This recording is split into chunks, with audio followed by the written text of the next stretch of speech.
इस रास्ते पे चलने की सीख दी थी, उस रास्ते पर चलने की वाहे गुरु हम सबको शक्ति दे। भाई सुखबीर बादल और बीबी हरसिमरत बहन को मैं इस अपूर्णीय स्थिति के लिए मनपूर्वक दुख व्यक्त करता हूं और बादल साहब के सारे अनुयायियों के लिए भी मेरे मन में जो भाव है इसको व्यक्त करने के लिए मैं आया हूं। अंत में बादल साहब को मेरी ओर से, मेरी पार्टी की ओर से और समग्र देश की ओर से, भारत सरकार की ओर से श्रद्धांजलि देकर मेरी बात को समाप्त करता हूं। वाहे गुरु जी का खालसा, वाहे गुरु जी की फतेह।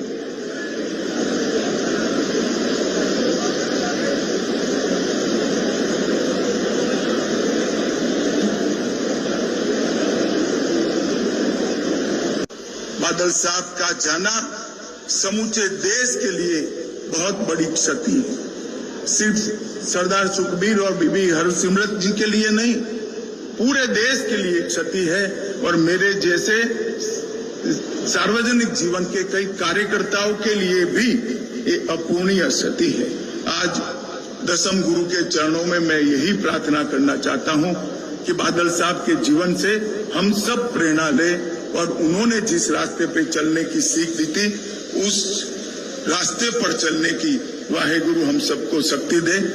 भाई सुखबीर बादल और बीबी हरसिमरत बहन को मैं इस अपूर्णीय स्थिति के लिए मनपूर्वक दुख व्यक्त करता हूं और बादल साहब के सारे अनुयायियों के लिए भी मेरे मन में जो भाव है इसको व्यक्त करने के लिए मैं आया हूं। अंत में बादल साहब को मेरी ओर से, मेरी पार्टी की ओर से और समग्र देश की ओर से, भारत सरकार की ओर से श्रद्धांजलि देकर मेरी बात को समाप्त करता हूं। वाहे गुरु जी का खालसा, वाहे गुरु जी की फतेह।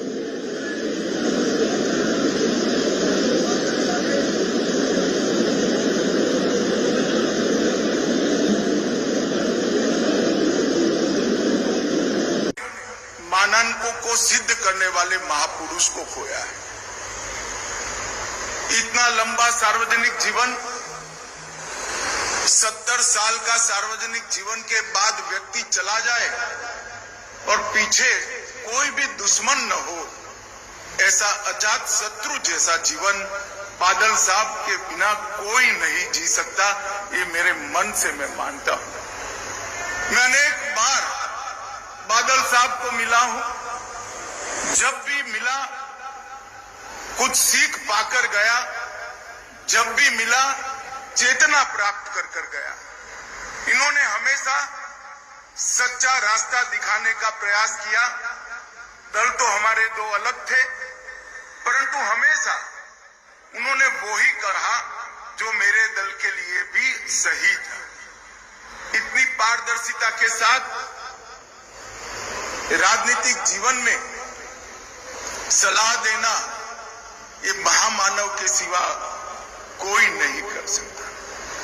पंजाब के लगातार विधानसभा में रहने वाले सदस्य, सबसे ज्यादा रहने वाले सदस्य बादल साहब रहे। सबसे ज्यादा चुनावी राजनीति में भारत में जनप्रतिनिधि रहने का रिकॉर्ड भी बादल साहब का है।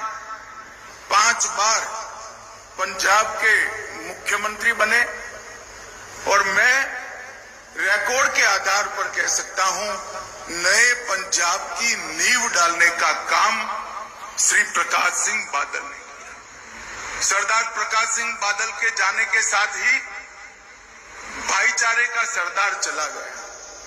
पूरा जीवन हिंदू सिख एकता के लिए पूरा जीवन उन्होंने समर्पित किया। राजनीति में कई विरोध झेलने के बावजूद सबको एकजुट रखने के लिए बादल साहब हमेशा प्रयासशील रहे।